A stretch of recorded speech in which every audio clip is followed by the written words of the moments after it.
अस्सलाम वालेकुम। बच्चों की छुट्टियां चल रही हैं आजकल तो हमारे घर में, तो खाना जो है वो बच्चों की पसंद का ही बन रहा है और बच्चे रोज़ाना जो है वो फरमाइश कर देते हैं। एक दिन पहले मामा आज ये बनाइएगा, तो आज जो है मेरे बच्चों की फरमाइश थी कि भाई कोई ऐसा सालन बनाए मामा कि जिसकी ग्रेवी थिक हो और हम ऊपर जो है वो लेमन छिड़क कर खाएँ और तंदूर की रोटी से खाएँ। तो मुझे तो दो ही सब्ज़ियाँ समझ में आ रही थी, एक अरबी समझ में आ रही थी और एक भिंडी समझ में आ रही थी। आप लोगों के भी माइंड में कोई सब्ज़ी हो ग्रेवी के साथ जिसमें हम लेमन डालकर खाएं तो मुझे ज़रूर कमेंट बॉक्स में बताइएगा। मैं तो दो ही इसी तरह की सब्ज़ियां बनाती हूँ जिसके ऊपर लेमन बहुत मज़े का लगता है। एक नहारी के ऊपर भी लेमन बहुत अच्छा लगता है, लेकिन इसमें सब्ज़ी नहीं डलती है। तो बस फिर मैं सब्ज़ी लेने के लिए गई हूँ, तो आप हैरान रह गई हूँ कि इतनी महंगी सब्ज़ियाँ हैं यहाँ कराची में। हर सब्ज़ी जो है वो 300 से ऊपर चल रही है। टमाटर 400 रुपये किलो चल रहे हैं, लेकिन मेरे पास तो खैर टमाटरों का सॉल्यूशन है। मैं आपको बताऊंगी आगे कि मैं महंगे टमाटरों का किस तरह से मुकाबला करती हूँ। और जो प्याज है हमारी, ज़ाहिर है वो तो कुछ चीज़ों में साबुत ही डलती है, उनको अगर पीस के भी रख लिया जाए अगर सस्ती हो तो बहुत कम चीज़ों में ही इस्तेमाल में आती है। तो आज मैं फिर भिंडी लेकर आई हूँ।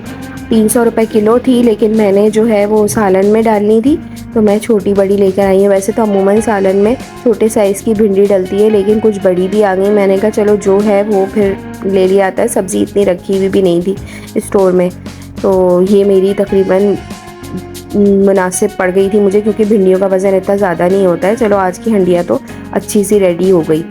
तो बस ये था कि अच्छा ये होता है कि अक्सर भिंडी गोश्त बनाते हुए ख़वातीन घबराती हैं कि भिंडी जो है वो लेस छोड़ देती है और जो है अच्छा हमारी ग्रेवी नहीं बनती है, गोश्त का जायका भी ख़राब हो जाता है। तो उसका तरीका ये है कि देखें, जब भी आप भिंडी लें तो आप सबसे पहले जो है उसको बिल्कुल भी धोएं नहीं। उसकी अगर आप गोश्त में बना रहे हैं ना, तो ये जो उसका टिप है, जिस तरह से मैं कटिंग करके दिखा रही हूँ ना आपको, इस तरह से आप गोलाई में टिप काट लीजिए, यानी उसको कट नहीं लगाइए ताकि भिंडी का जो लेस है वो अंदर ही रहे। सबसे पहले जितनी भी भिंडियाँ हैं आप उसकी टिप्स काट लीजिए अच्छी तरह से गोलाई में, और उसको छन्नी पे फैला के अच्छी तरह से पानी के नीचे धो लीजिए। जो भी कचरा वगैरह है, जो भी गंदगी है वो साफ़ हो जाएगी। अच्छा, फिर इसको आप पंखे में रख दीजिए, इसको थोड़ी देर के लिए सूखने दीजिए। सुखाने का मकसद ये है कि हमें इसको फ्राई करना है सबसे पहले। तो जब तक ये सूखेगी नहीं तो वो सही से फ्राई नहीं होगी। तो ये 10-11 मिनट में सूख जाती है, कोई ऐसा मसला नहीं है। जो थोड़ा बहुत पानी रह जाए वो आप किसी भी ड्राई कपड़े से सुखा लीजिए। देखिए भिंडियाँ कितनी ज़बरदस्त कटी हुई हैं। इसी तरह से आप लोगों ने भिंडी काटनी है, तो इंशाल्लाह आप लोगों का जो ग्रेवी वाला सालन है भिंडी का वो बहुत ज़बरदस्त बनेगा। चलें आए अपनी रेसिपी का स्टार्ट करते हैं, और मैं साथ साथ आप लोगों को जो भिंडी के फ़वाइद हैं ना वो भी साथ साथ बताऊंगी। और आप यकीन करें, जो नहीं भी बनाते हैं ना भिंडी, वो भी भिंडी बनाना शुरू कर देंगे। ये एक आम सी सब्ज़ी देखने में, लेकिन इसके इतने फ़वाइद हैं कि मैं अगर अभी यहाँ पे गिनना बैठ जाऊँगी तो मेरी वीडियो इनकम्प्लीट रह जाएगी। चलें आए रेसिपी स्टार्ट करते हैं। बिस्मिल्लाहिर्रहमानिर्रहीम। सबसे पहले ऑयल ले लीजिए आप 1/2 कप के करीब। जो हमने भिंडियाँ काट के रखी थी इनको हम सबसे पहले ऑयल में डाल देंगे और थोड़ा सा फ्राई करेंगे 2 से 3 मिनट। बस ज़्यादा फ्राई नहीं करना है कि हमें भिंडियों को गलाना नहीं है, बस थोड़ा सा फ्राई करना है कि इसका ऊपर की स्किन का हल्का सा कलर चेंज हो जाए। बस इतनी फ्राई करके आप भिंडियाँ अलग निकाल के रख लीजिए। भिंडी एक ऐसी सब्ज़ी है जिसमें बहुत विटामिन्स और मिनरल्स पाए जाते हैं। एंटीऑक्सीडेंट है, हमारे जो शुगर का लेवल है ब्लड का उसको कंट्रोल करने में बहुत हेल्प करती है। कोलेस्ट्रॉल कंट्रोल करने में बहुत हेल्प करती है। इसमें बेइंतहा कैल्शियम है और विटामिन के है। अच्छा, जिनको जो है वो हड्डियों का जो प्रोसेस जो होता है ना, ऑस्टियो प्रोसेस जिसको हम कहते हैं, हड्डियाँ गलना शुरू हो जाती हैं, अगर हम भिंडी का रेगुलर इस्तेमाल करें तो हम इस बीमारी से बच सकते हैं। लोग तो रात को भिंडी को पानी में भिगो देते हैं और फिर सुबह उसका पानी पीते हैं, भिंडी कच्ची चबा के खा जाते हैं। जो इसका लुआब होता है अंदर का, जो इसका चिपक वाली जो लिक्विड होता है ना, वो हमारी हड्डियों के लिए बेहतरीन है। और दूसरी बात ये कि ये वेट नहीं बढ़ाती है, वेट को कंट्रोल रखती है, क्योंकि ये लो कैलोरीज़ है। इसको आप जितना भी खा लेंगे पेट भर के, लेकिन इसमें कैलोरीज़ बहुत लो होती हैं, तो इससे ना पेट जो है वो भर जाता है आपका, लेकिन आपका वेट गेन नहीं होता है। यहाँ सबसे पहले मैंने एक दरमियाने साइज़ की प्याज ली है, इसको मैंने स्लाइस में कट कर लिया है। इसी बचे हुए ऑयल में जिसमें हमने भिंडी फ्राई की थी वो मैं प्याज डाल दूँगी। इसको जो है वो हल्का सा कुक करूँगी। हमें प्याज का कलर बिल्कुल भी चेंज नहीं करना है। प्याज का कलर चेंज कर देंगे तो फिर वो हंडिया का कलर बहुत डार्क साइड पर चला जाता है, तो देखने में अच्छा नहीं लगता है। बस हमें प्याज इतनी फ्राई करनी है कि ये सॉफ्ट हो जाए और अपना कलर चेंज ना करे। इस बात का आपने ख़ास ख्याल रखना है, क्योंकि प्याज का ही जो कलर जो होता है वो मेन हमारी हंडिया का कलर होता है। प्याज अच्छे से फ्राई नहीं होगी तो आपका हंडिया का जो जायका है ना वो निकल के सामने नहीं आएगा। फिर उसके बाद आपने जो है प्याज फ्राई कर ली है, तो फिर मैंने यहाँ पे 2 खाने के चम्मच अदरक लहसुन का पेस्ट इसमें शामिल किया है। इसको भी 1-2 मिनट तक आप पका लीजिए ताकि अदरक लहसुन का जो कच्चापन है वो दूर हो जाए। फिर मैंने यहाँ पे 2 टमाटर लिए हैं। अच्छा, टमाटरों के बारे में मैं आपको ये बताना चाह रही थी कि जब मैं टमाटर लेती हूँ ना, जब सस्ते हो रहे होते हैं टमाटर, अक्सर टमाटर जो है 50-60 रुपये किलो पे आ जाते हैं, तो उस वक्त मैं टमाटर लेके इनको बारीक बारीक काट के डब्बे में बंद करके फ्रीज़र में रख देती हूँ। 2-3 डब्बे इसी तरह से मैं बना लेती हूँ। जब टमाटर महंगे होते हैं तो फिर मैं वो इस्तेमाल करती हूँ। ये जो मैंने अभी टमाटर डाले हैं ये मेरे फ्रोज़न टमाटर हैं, फ्रीज़र से निकले हुए। अच्छा, अब इनको मेल्ट करने की भी ज़रूरत नहीं है, आप ऐसे ही फ्रोज़न फॉर्म में ही डाल दीजिए। जितने आपको ज़रूरत हो उतने आप टमाटर डाल लीजिए। मैंने यहाँ पे टमाटर डाल लिए हैं, बस इनको मैंने इतना पकाया है कि थोड़ा सा टमाटरों का पानी जो है वो खुश्क हो जाए और हमारा जो है प्याज, अदरक लहसुन और टमाटर थोड़े से पक जाएं। फिर उसके बाद मेरे पास यहाँ पे तकरीबन आधा किलो से थोड़ा सा ज़्यादा गोश्त था हड्डी के साथ, क्योंकि जब भी आप कोई भी सब्ज़ी में गोश्त डालें तो उसको हड्डी के साथ इस्तेमाल करें, क्योंकि हड्डी का जो जायका निकल कर आता है शोरबे में वो बहुत मज़े का लगता है। खाली अगर आप बोनलेस डालेंगे तो वो टेस्ट नहीं आता है। लिहाजा ये मेरे पास हड्डी वाला गोश्त था, बड़े का गोश्त है, तो वो मैंने इसमें शामिल कर दिया है। अब मेन चीज़ है इसकी भुनाई की। गोश्त अपना पानी छोड़ेगा तो इसको आपने अच्छी तरीके से टमाटर और प्याज और अदरक लहसुन में अच्छी तरह से इसकी भुनाई करनी है ताकि गोश्त का जो अपना पानी है वो ड्राई हो जाए। अगर आप गोश्त का पानी ड्राई नहीं करेंगे तो हमारे गोश्त में जो है वो बहुत बिसांद रह जाती है। अच्छा, मुझे याद आया कि मैंने जो है वो गोश्त धोने का तरीका बताया आप लोगों का, डिस्क्रिप्शन में मैंने वीडियो डाल दी है, आप ज़रूर जाकर देखिए, आपका मसला हल हो जाएगा। किसी भी किस्म का गोश्त हो, कलेजी हो, पाए हो, मछली हो, मुर्गी हो, आप इस तरह से धोएं, आपकी गोश्त में हीट नहीं आएगी बिल्कुल भी और बहुत ज़बरदस्त जो है वो गोश्त धुलेगा। अच्छा, आपने गोश्त को अच्छी तरीके से फ्राई करना है, बहुत ज़बरदस्त फ्राई करना है कि पानी खुश्क हो जाए, गोश्त का जो अपना पानी है वो खुश्क हो जाए। फिर उसके बाद हमने कुछ मसाले डाले हैं, वो आप नोट कर लीजिए मैंने क्या मसाले डाले हैं, वो मैं इसमें शामिल कर दूँगी। मसालों में मैंने हाफ़ टी स्पून कश्मीरी लाल मिर्च का पाउडर डाला है, 1 टीस्पून सौंफ का पाउडर शामिल किया है, 1 टीस्पून लाल मिर्च का पाउडर जो हम घर में नॉर्मल यूज़ करते हैं वो पाउडर डाला है, 1.5 टीस्पून मैंने धनिया पाउडर शामिल किया है, हाफ़ टी स्पून मैंने नमक शामिल किया। आखिर में नमक आपको कम लगे तो आप बढ़ा भी सकते हैं। और 1/4 टीस्पून मैंने हल्दी का पाउडर यूज़ किया है। ये तमाम मसाले डाल के जो है आपने गोश्त को अच्छी तरह से भूनना है। अच्छा, अब गोश्त में पानी नहीं है, लिहाजा आपने थोड़ा थोड़ा पानी डालना है, बहुत ज़्यादा पानी नहीं डालना है। थोड़ा पानी डाल के इसको अच्छी तरह से गोश्त के साथ मसालों की भुनाई करनी है, क्योंकि जो भी भुनाई करनी है वो हमने अभी करनी है, फिर बाद में जो है हमें मौका नहीं मिलेगा गोश्त भूनने का। तो इस वजह से आपने अच्छी तरह से 10-15 मिनट रुक के इसकी अच्छी तरीके से भुनाई करनी है गोश्त की। इससे आपकी बोटियों का कलर भी बहुत ज़बरदस्त हो जाएगा, मसाले का कलर भी बहुत अच्छा सा निकल कर आएगा और भुनाई करते करते ऑयल भी अलग हो जाएगा। अच्छा, मुझे ये भी बताइएगा आप लोग किस कंट्री से हैं और आप लोगों के मुल्क में भी इतनी ही महंगाई चल रही है, चीज़ें इतनी ही महंगी हैं जिस तरह कराची में चीज़ों में आग लगी हुई है, बल्कि पूरे पाकिस्तान में ही चीज़ों में इसी तरह से आग लगी हुई है, महंगाई बढ़ती जा रही है, कोई भी चीज़ सस्ती नहीं है।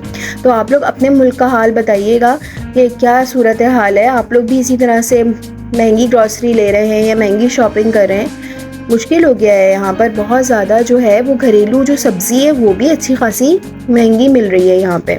अच्छा, देखिए हमारा गोश्त अच्छी तरीके से भुन रहा है और कलर देखिए कितना ज़बरदस्त आया है। और जो ये लाल मिर्च का हम पाउडर यूज़ करते हैं ना, कश्मीरी लाल मिर्च का पाउडर, ये अगर आप हंडिया में डालें तो इससे हमारी जो ग्रेवी का कलर है वो बहुत ज़बरदस्त आता है। ये इतनी मिर्चें नहीं होती हैं इसके अंदर, लेकिन कलर के लिए इस्तेमाल की जाती है, बहुत ज़बरदस्त। ये जब भी शोरबे वगैरह वाला सालन बनाया आप कश्मीरी लाल मिर्च का पाउडर डालिए। ये देखिए मैंने गोश्त को भूनते हुए तकरीबन मुझे 10 से 15 मिनट हो गए और बहुत अच्छा मेरा गोश्त भुना है, बहुत ज़बरदस्त भुना है। आप देख सकते हैं ऑयल भी अलग हो गया है और बोटियों पे कलर भी बहुत ज़बरदस्त आया है।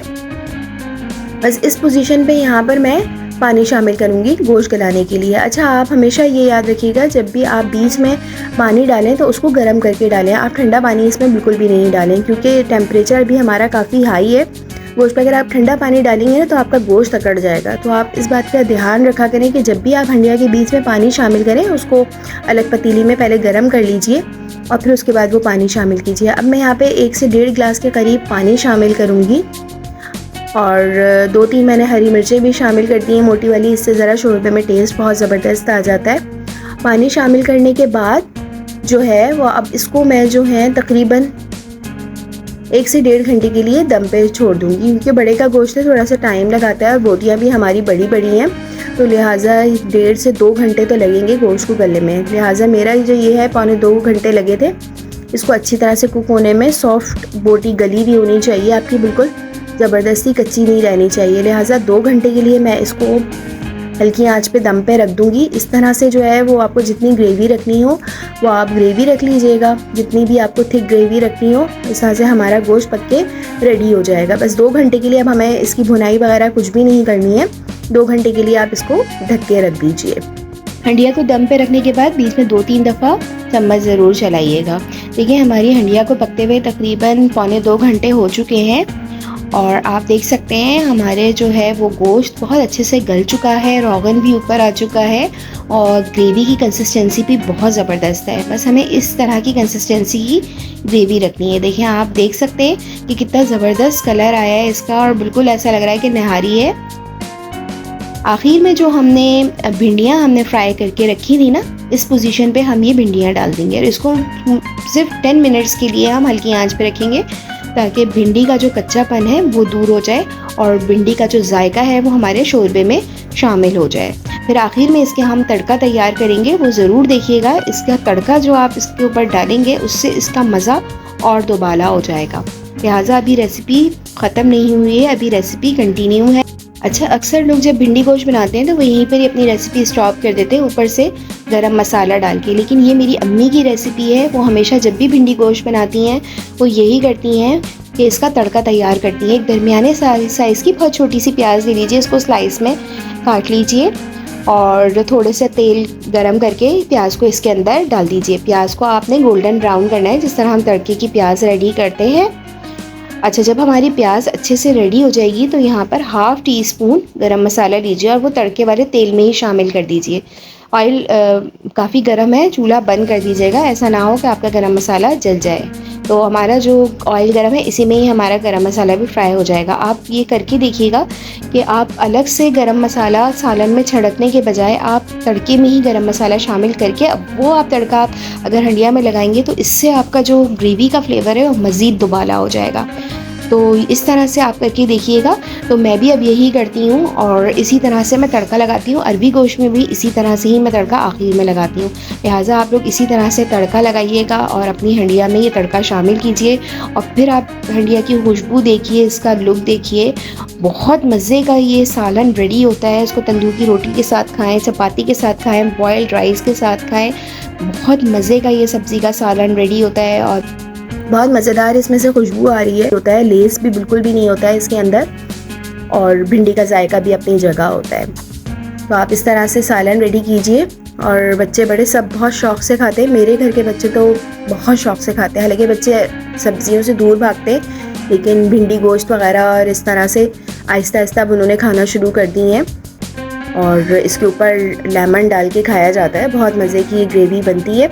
आप लोग मुझे बताइएगा कि आप लोगों के घरों में कौन सा ग्रेवी वाला सालन है जिसके ऊपर लेमन डाल के खाया जाता है। सब आप लोगों को ये रेसिपी ज़रूर अच्छी लगी होगी। आप लोग किस तरीके से इस तरह भिंडी गोश्त बनाते हैं और तड़का डालते हैं नहीं डालते, आप लोग मुझे कमेंट बॉक्स में ज़रूर बताइएगा। मुझे इंतज़ार रहेगा आपके बहुत प्यारे से कमेंट का। मिलते हैं न्यू वीडियो में न्यू रेसिपी के साथ। जिन्होंने सब्सक्राइब नहीं किया जल्दी से चैनल को सब्सक्राइब कर दीजिए। मुझे और मेरे चैनल KBF कुकिंग को दुआ में ज़रूर शामिल रखिएगा। अल्लाह हाफ़िज़।